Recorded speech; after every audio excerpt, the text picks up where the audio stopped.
guraan qabu.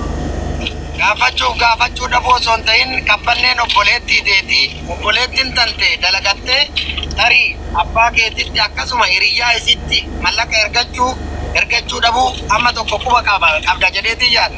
Waliif bilbiltu yaada sol jijjiirtan keessumaa'uu waa'ee jaalallee ishiillee sitti himaa turte. Asumaan abbaa kan keetiin wal abbaa kiyyarratti mallaqa hin ergitu yaada jedhees kaaftee jirta. Tariitii abbaan kan kee mallaqa narratti ergaa turte jechuu danda'a. Gama nama biyya kana maal jedhu? Maallaqa akkamitti irratti ergiti inni koo Finfinnee keessan jiraatu naannoo gaxarii jiraata naannoo baankiin hin jiru maallaqa kana irratti ergiti jedhee egaa gonguma yaadee hin jiru si hin beeku si ani. Ayyee akkaawuntii mataa isii maqaa kabbanneetiin baafattee abbatti kennitee tarii maqaa abbaa keetitiin mallaqa kana hin ergiti yookaan maqaa hiriyyaa ishiitiin hin ergiti wanni jedhu si keessa jira yookiin shakkii irraa qabda? Jiru. Ani shakkii yoo milaan baata wanni xiqqoo shakke mucaa san irratti abbaa manaa san irratti ergitee maallaqni kuni inni duunani maallaqa koo nyaatee maallaqni dhoksaadhani isaa ergitee yoo maallaqni kuni dhume maalitti dhangala jettee lubbuu ishii balleessitee kana shakkii nan qabu. Eebilu sirraa fuudha jee beektaa na dabbare beektaa. Baay'ee nufa keessaa barbu. Laa ilaaha illallah baay'ee nu dabalamu. Egaa ka obboleettiitti waan biraa odoo sin gaafatin ka irra hin darbine mee hanga ishiin lubbuun darbite kana namoonni hedduun sii bilbila gaa.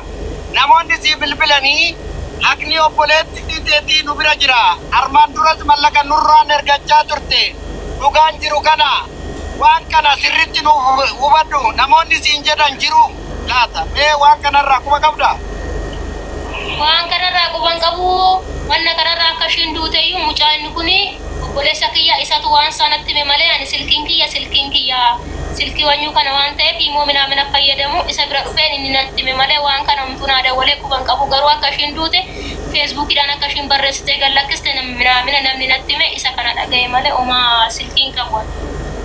Ayyee mucaan amma si dubbise yookaan inni kun natti hime jettu kun mallaqni isii yookiin amaanaan isii na bira jira waan siin jedhan qabu. Waa'ee maallaqaa hin kaafne. Ayyee galatoomi abdiitti dabarsi. Oyyee. Ayyee abdii waan jedhu qulqulleeffadheetii jira egaa ka atis akka nama tokkotti waan kana miidiyaa irratti illee namni natti fide sii hanga wal qunnamte kana aantee isiitiin mucayyoon tun lubbuun darbuu tariitii isitti osoo nimin nama biratti himuu dandeetta. Mee waan jetteen qabda firootta sumaa'uu amaanaan ishii si bira jiraachuu dhabuu nama biraa bira jiraachuu dhabuu waan guddeen dhuftee booddee immoo hin barbaannu kan isin jettan waan ishiirra dhaga'uu feetan yoo jiraate maaf hin gaafattan maaf irraa hin dhageessan yookaan immoo maaf waaminaan jettan.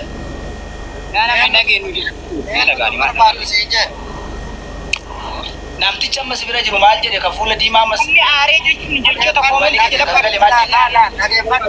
ijoolleen amma asii deemaa jirtu tuni ijoollee shawaa tantan shawaan jira jimmi jira kaleessa akka jimmattis akka shawaattis waamnee turre garuu akka har'a dhufne kaleen dhufne har'a garuu deemnee qulqulleeffachuu barbaanna dubbii kana situ harkaa qaba kootti yoo dhuguma qulqulluu taate jennaan hayyee koottaa rakkoon tokko jiruu jedheen ana waamee dhufanii mana kiyya jala gaanii nadda walanii hallii birra ture hayyee jedhee itti gabbu'ee wajjin deemaa jira isaan ammatti miira keessa jirra akka mucayyoon tun ittiin duute akki ati jettu waan kanaan qulqulloofne jettee jirta garuu mootu waajjira poolisii isiin jirtu san dhayte hanga tokko qulqulleeffattee jirta achumaan nu gahii jedhan hayyee jedheen anas poolisoonni narra bilbilaa jiranii anuu deemuu barbaadaa ture gotta ka walumaan deemnaa jedheeni akkasitti isaan nama ja'a min qoosu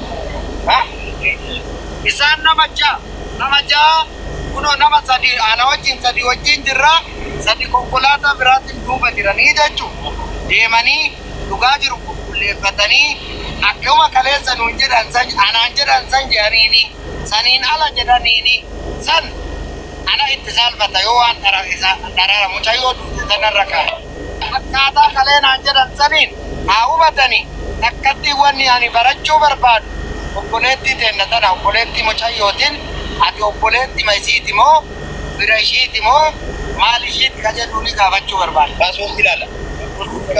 Inuratti immoo qaban paaspoortii nam tokko as keessa nu gaafatu gatti tana maqaa paaspoortii nuratti serkara nu paaspoortii si ilaala maqaa isiin gaafannaa haga abbaa isii haga kaakayyuu isiitti san booda rakkoo ishee nama paaspoortii asin qabina garan asin qabina achumarraa onnat asin qabina asin qabina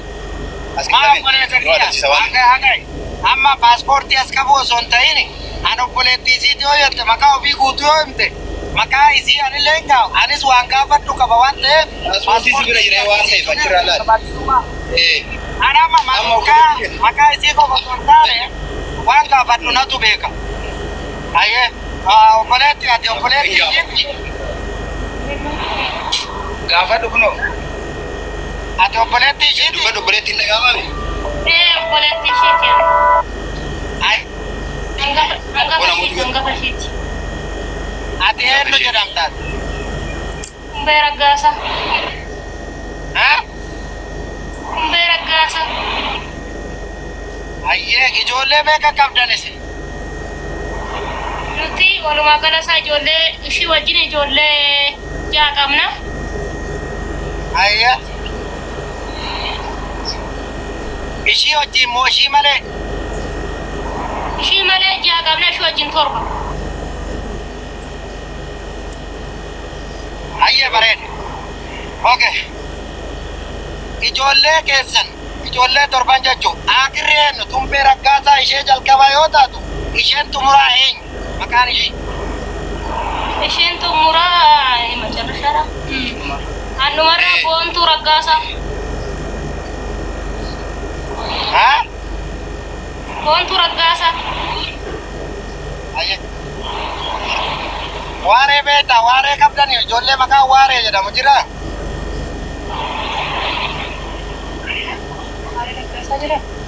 Injiru. Waaqee hoo. Waaqeen akaakayyuu keenya. Waaqee Raggaasaa akaakayyuu keessanii. Raggaasaa goffaa Waaqee. Ayyee. Galatoomii anis maqaa kana qulqulleeffachuuf yaalee jira. Amma ijoolleen deemanii waan kanas qulqulleeffachuuf deeman na bira jiranii dhaqnee waan nu qulqulleeffanne san isaanis haa qulqulleeffatanii haa dhugumatti obboleettii mucayyoo akka taate baree jira. Okay. Wanni si gaafachuu barbaade Kumbee Raggaasaa jechuudha. Kumbee Raggaasaa eessa jirti? Kumbee Raggaasaa Finfinneen jiraadhaan.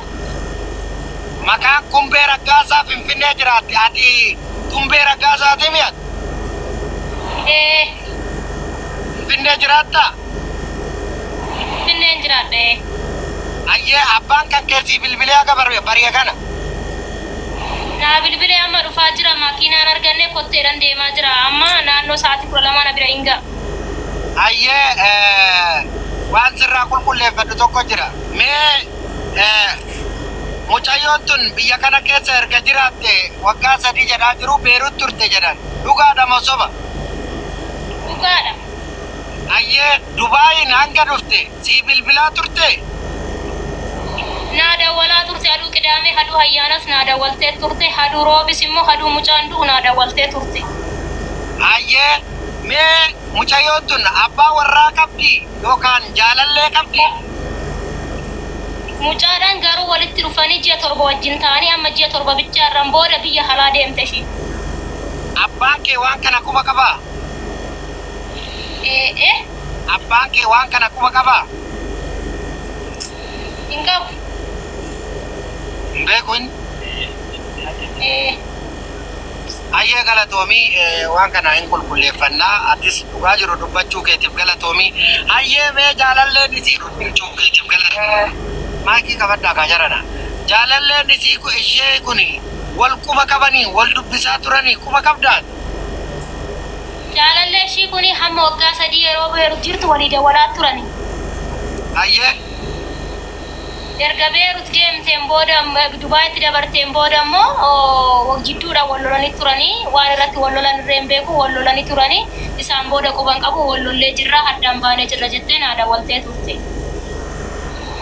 Galatoon mee namoonni tokko jaalalleen ishii kun mallaqa irraa nyaatee erga biyyaa deemte mallaqa irratti ergaa turte mallaqa san waan jalaa balleesseef ani singalaa jennaan mallaqa balleessee jira yaada jedhutti kaasee jennaan erga mallaqni kun bade anallee lubbuu kiyya hin argatanii yaada jedhu kaaftee turee jedhan waan kanarraa wanni quba qabdu jira. Waa'een kuni waa'ee sobaati mucaan motoraan odoo deemu motorri galabbaxameeni baddalame mucaan kun jechuudha. Ayyee. Mucaan kun guyyaan inni baddalame haduu hojjaa lamaanii galgala baddalame haduu roobi hawwaallame. Abeet. Galatoon waan biraa waan si gaafadhu obboleessi mucaa jedhan reeffa fotoo kaasee ishitti ergee reeffa sana argitee anis inni du'ee biyya kanan jiraadhu reeffi kiyya biyyaa galuu mallaqa kiyya namatti ergadha yaada jedhu kaafte jedhan kana quba qabdaat.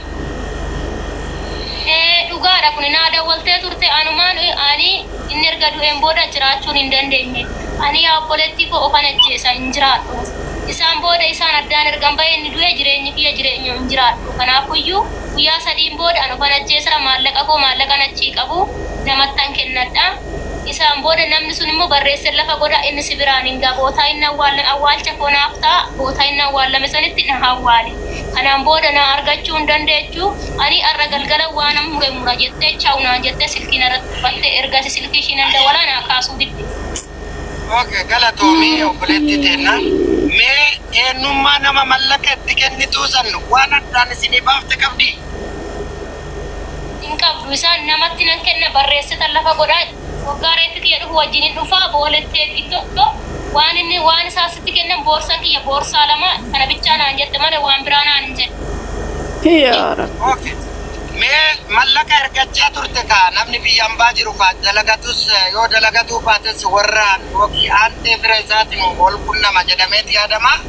Mee mallaqa ishii eenyutti ergatti wanni quba qabdu jiraati gama mallaqaati. Hin qabu.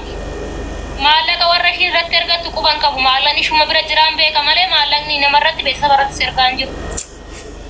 Abbaa keessanitti hin ergiti jettee yaaddaa? Hin ergitu abbaan kiyya natti dhiyoon achii galee abbaa kiyya irratti hin ergitu bilbilli abbaan kiyya yeroo hunda naa dawwala waan ta'eef anumaa gamni isaanii yeroo hundumaa abbaan kiyyas baay'ee haati kiyya si dhukkubsachaa jirti silan isaa wajjin jiruufiyyuu homaa wanni maallaqni ishiin ergite hin jiru nan dhufa ji'a kanaa hoggaan nan dhufa jettee nu bilbiltee turte. Amma jecha kee kanarratti hangam amanamummaa qabda abbaa keetii irratti bilbilee mallaqa narratti ergaa turte mallaqa isiin irratti erguu anin beeka osoo abbee jedhee akkamitti ilaalta waan kana?